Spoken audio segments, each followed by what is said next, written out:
Okay, so we're talking about the height of the purple springs for feet and straps with a springboard.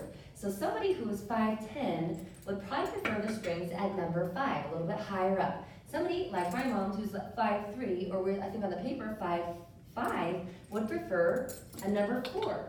So we're gonna put the purple springs on number 4.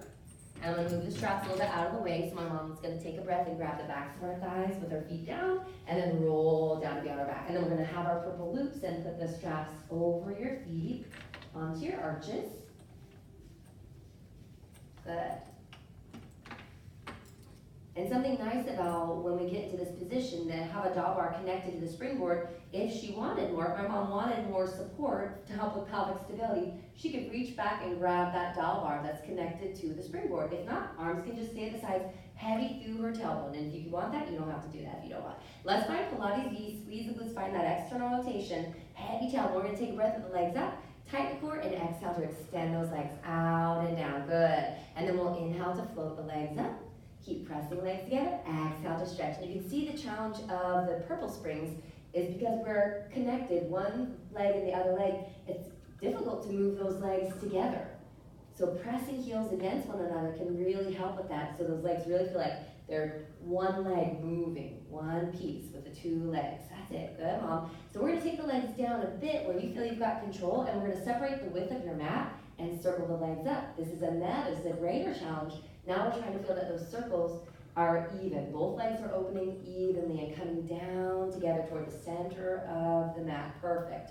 And then bring your legs down. Let's just reverse those circles so you go up and then find that circumduction. Yeah, take your time slow to close those springs. Yep, and then circle. Yep, good. And reach those legs using the core. Good, keeping that pelvis stable. Last one. And circle, good. And then you can bend your knees. Let's take one foot out of the strap. And then the other foot out of the strap. Good. And then just choose one side to roll to, and you can walk your way up. And then Jessica's gonna come in. I'm gonna remove the purple springs, and we're gonna talk about doing unilateral side-facing upper body work.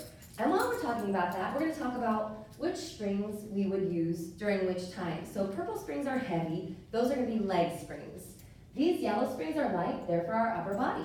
Yeah, and so what we wanna do for the unilateral side-facing upper body work, we're gonna put the springs to number 7.